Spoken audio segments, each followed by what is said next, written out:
অথচ আমাদের মানব দেহে রক্ত সঞ্চালনের জন্য যেমন শিরা উপশিরা ধমনী এবং ক্যাপিলারি আছে, ঠিক আল্লাহর সৃষ্টি এই জমিনকে বাঁচিয়ে রাখার জন্য এই নদী নালা চ্যানেলগুলো হচ্ছে সেই রকমই রক্ত জমিনের রক্ত প্রণালী, কিন্তু এগুলাকে শেষ করে দেওয়া হচ্ছে। আমাদের রক্ত প্রণালী বন্ধ হয়ে গেলে হার্ট অ্যাটাকে আমরা মারা যাই, তো জমির রক্ত প্রণালী বন্ধ হয়ে গেলে জমি বাঁচবে কিভাবে? এই নিয়ে কোনো গবেষণা নাই, কোনো পদক্ষেপ নাই, বরঞ্চ নদী শুধু ভরে যাচ্ছে না, সেই নদী দখলও করা হচ্ছে। কারা করছে? যাদের রাজনৈতিক শক্তি যত বড়, ক্ষমতায় থেকে তারাই এই কাজগুলা করে, সর্বকালে করেছে, এখনো চালিয়েছে। এই সমস্ত আবর্জনা সমাজ থেকে দূর করতে হবে ইনশাআল্লাহ। 3 নম্বর ইন্ডাস্ট্রি হচ্ছে অ্যাগ্রো ইন্ডাস্ট্রি, কৃষিজ শিল্প। যা আল্লাহ ল্যান্ড দিয়েছেন, যে নদীতে আমাদের পানি আছে, সমুদ্রে প্রাণী আছে, এই সমস্ত পানিকে, মাটিকে তার উৎকর্ষ দান করে এই দেশকে এগিয়ে নিতে হবে। এই নিয়ে কার কি চিন্তা আছে 54 বছর মানুষ দেখেছে। রাজনীতির ধান্দা, গদিতে কিভাবে যাব এবং কিভাবে থাকব। এখন গদিতে আছি, মেরে কুটে অবৈধভাবে কালো টাকা এবং পেশি শক্তির বিনিময়ে আগামীতে কিভাবে আবার ক্ষমতায় আসব, রাজনীতির এইটা ধান্দায় পরিণত হয়েছে। জামাতে ইসলামী এই ধান্দাকে ঘৃণা করে। যারা মানুষকে খরিদ বিক্রির পণ্য মনে করে, আমরা তাদেরকে ঘৃণা করি। আমরা মানুষকে মানুষ হিসাবে সম্মান করতে চাই, ভালোবাসতে চাই। এই সম্মান এবং ভালোবাসার ভিত্তিতে একটা দেশ আমরা গড়ে তুলতে চাই, যেই দেশে আদৌ কোনো বৈষম্য থাকবে না। সম্মানিত ভাইরা, এমন দেশ হবে যেখানে কোনো দুর্নীতি এবং দুঃশাসন থাকবে না। 5 আগস্টের পর বাংলাদেশে আলহামদুলিল্লাহ কোথাও কোনো চাঁদাবাজি এখন আর হয় না, বিশেষ করে এই নারায়ণগঞ্জে হয় না। নারায়ণগঞ্জেও হয়। কোনো দখলদারি, তাও হয়। এখানে আর অফিস আদালতে ঘুষ চলে। তাহলে কেন আমাদের এতগুলা জীবন ঝরলো? এতগুলা মানুষ কেন পঙ্গু হলো? এত রক্তের ফুটায় কেন বাংলাদেশ ভাসলো? আমি বিনয়ের সাথে অনুরোধ করব, আমি দল মত ধর্ম যার যার, কিন্তু বাংলাদেশটা আমাদের সবার।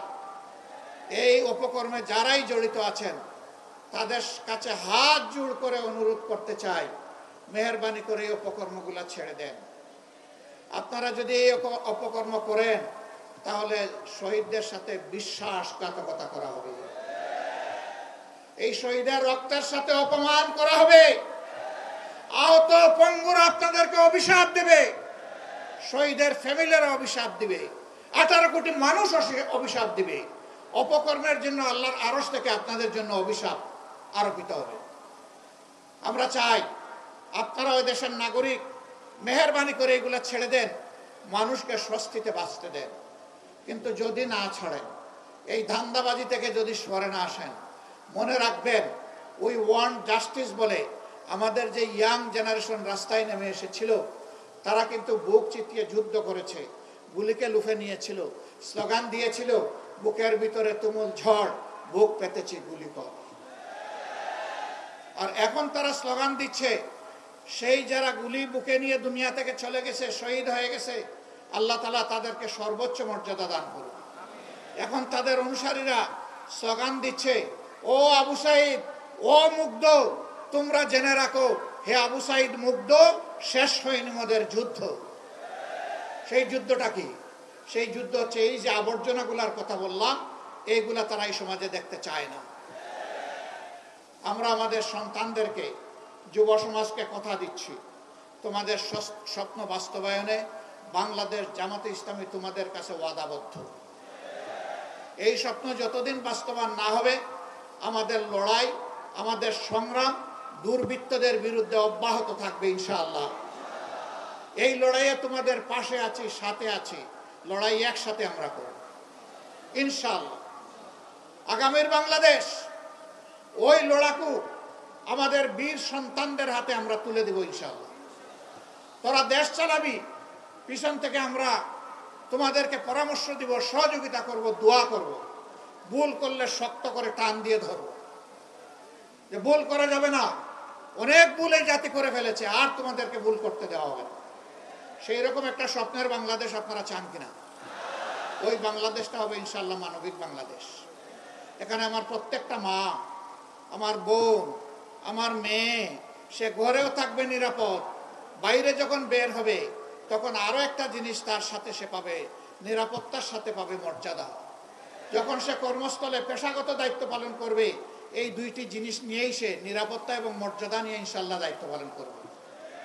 যারা সংখ্যালঘু সংখ্যাগুরু বলেন, আমরা এটাতে বিশ্বাস করি না, কিন্তু আমরা এটাও চাই না দেশে কোনো পরিবর্তন আসলেই বিভিন্ন ধর্মের ভাইয়েরা একটা বোনেরা একটা আতঙ্কে থাকবেন, এটা আমরা চাই না। যদি মুসলমানদের মসজিদ পাহারা দেওয়ার দরকার না হয়, তাহলে সেই সময় ভাইদের মন্দির, প্যাগোডা, চার্চ কেন পাহারা দেওয়ার প্রয়োজন হবে? আমরা দেখতে চাই একটা অহিংসার বাংলাদেশ, মিলেমিশে একটা সম্প্রীতির বাংলাদেশ। আমরা মিলেমিশে এখানে সৎ প্রতিবেশী ভাই হিসাবে থাকবো, ভাই বোন হিসাবে থাকবো, এমন একটি বাংলাদেশ চাই।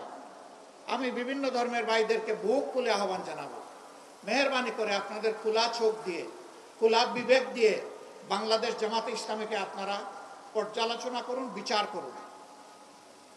আমি আপনাদেরকে অনুরোধ জানাবো, স্বাধীনতার পর 54 বছর বাংলাদেশের কোন নেতা, কোন কর্মী অন্যায়ভাবে কোথায় আপনাদের কারো একটুখানি জমি দখল করেছে, মেহেরবানি করে আমাদেরকে জানিয়ে সাহায্য করুন। কার ইজ্জতের উপরে হাত দিয়েছে, মেহেরবানি করে আমাদেরকে জানতে দিন। কার জীবনের উপরে হাত দিয়েছে, আমাদেরকে জানতে দিন। আমরা কথা দিচ্ছি, আমরা ইনশাআল্লাহ তার সুষ্ঠু প্রতিকার করব, ন্যায় বিচার আপনাদেরকে উপহার দেব। আর যদি আপনাদের বিবেক বলে যে না, এ দলের নেতাকর্মীরা এই সমস্ত অপকর্মে জড়িত নয়, তাহলে আপনাদেরকে আমরা কথা দিচ্ছি যে আপনাদের এবং সমস্ত জনগণের নিরাপত্তার জন্য আমরা অঙ্গীকারবদ্ধ।